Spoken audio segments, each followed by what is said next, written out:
With us via Skype from Belgium is Congressman Joe Courtney. Congressman, thank you for taking the time to speak to us today. Thanks, Chris. Good to talk to you from far away. You are currently leading a trade delegation from with a delegation from Connecticut's business community on a trade mission to Europe. How's it going so far? Terrific. We are here in Brussels, which is the headquarters of the European Union. A collection of 27 countries stretching from Ireland to Poland, and a place where trade officials, again, on this side of the Atlantic, are all located. So a good place for 15 Connecticut companies, which are accompanying us on this trip, to meet with trade officials. We, again, have had delegation meetings amongst ourselves as well to talk about ways that companies from Connecticut can help each other. And starting on Monday, we're going to have a follow-on set of meetings with NATO defense procurement officials, because we do have a sizable group of companies here who are into defense procurement. But again, this is not at all a defense trip. I mean, we have folks here who are interested in growing tourism in Connecticut by strengthening connections, again, with this part of the world where there are over 500 million people located. We have companies, Jason Martin, who is from Acumen Worldwide, who helped set up the Skype and video equipment here today, is involved in a transportation company that is interested in using Bridgeport Harbor as a way of growing an underutilized asset of Connecticut to ship motor vehicle transport vehicles to Africa. And after the meetings here in Brussels, he's flying on to Ghana, where again this trade mission organized some meetings for him to do his work in that area.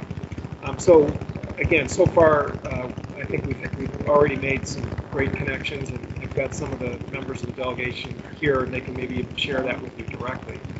Go ahead. Just again set the context. I mean, this is something my office helped organize, but there's no question that the Department of Commerce Office of Export Assistance, located in Middletown, Connecticut, headed up by Ann Evans, has been really the catalyst and organizer for the intensive meetings that we've scheduled. And this is a service which, in a trip that does not cost the taxpayers any money, it's I think a way of trying to grow Connecticut's economy using good old-fashioned trade to, again, the part of the world that actually has the highest volume and dollar volume of trade with the U.S., which is, again, European countries.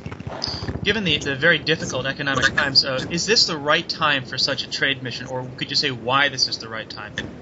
Well, I think it is the right time because really, in the status quo that we have, we leave a lot on the table in terms of Connecticut companies really not knowing about opportunities that, even in a difficult economic climate, still exist. I mean, the perfect example on this trip is that Tony Sheridan, the head of the Eastern Connecticut Chamber of Commerce, a part of Connecticut that obviously has high tourism destination sites, has already made connections with the European Union Travel and Tourism Bureau.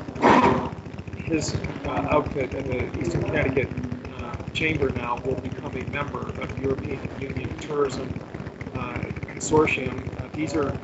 This is a group that organizes tourism trips from Europe to the U.S. They go to Boston, they go to New York, but they basically fly over or pass by Connecticut, obviously with Mystic Seaport, Mystic Aquarium, Foxwoods, Mohegan Sun, Lyman Art Museum, and many, many other places. Tony feels very confident this connection is going to increase traffic.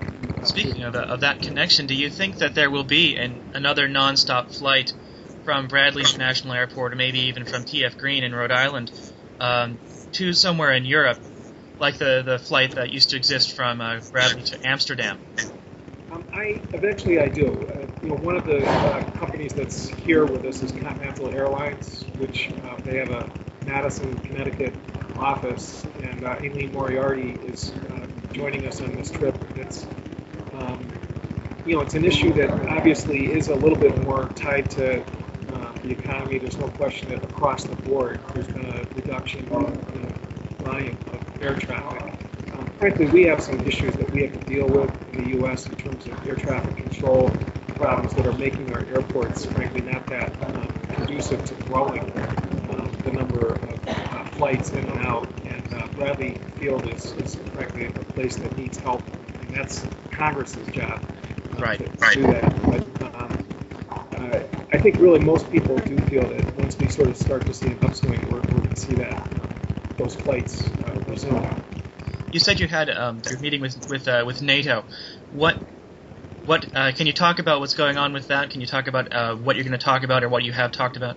Sure. Well, again, we have a very strong contingent of companies, command helicopters, Shaytek rifle systems. That's the company from Greenwich that actually designed a high-powered rifle that the Navy SEALs used in Somalia to take down the pirates, which we all saw a month or so ago. Amazing feat. And again, that's a company that's based right in Connecticut. We've got EST Technologies, which makes high-powered batteries for undersea equipment.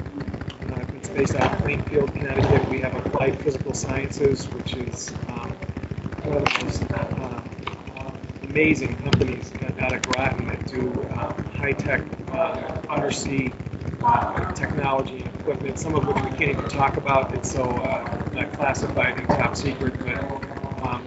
But NATO is obviously a consortium of many military forces. Some are right now doing existing business with some of these companies. Some are in the process of opening up bids, particularly in the helicopter area, which Command Helicopter, based out of Plainfield, Connecticut, with a number of employees who live in my district, is really interested because they actually have a cohort of helicopters that they can make available tomorrow for sale. And Capewell, which is based in South Windsor, they make aerial cargo equipment, the pallets that go onto C-130 transport planes, the netting that holds cargo, the parachute clips that you see on TV when they release the parachute after military personnel or cargo has landed. These are all niche industries that, again, some are low-tech, some are high-tech, that European countries are very interested in. And the classic example, which Command pointed out to us, is that right now we have NATO countries in Afghanistan using old Russian-made helicopters for transportation, which is ridiculous given the fact that we have in Connecticut Sikorsky and Command helicopters manufacturing that can sell those products to our allies and help our efforts to help stabilize that country. All right.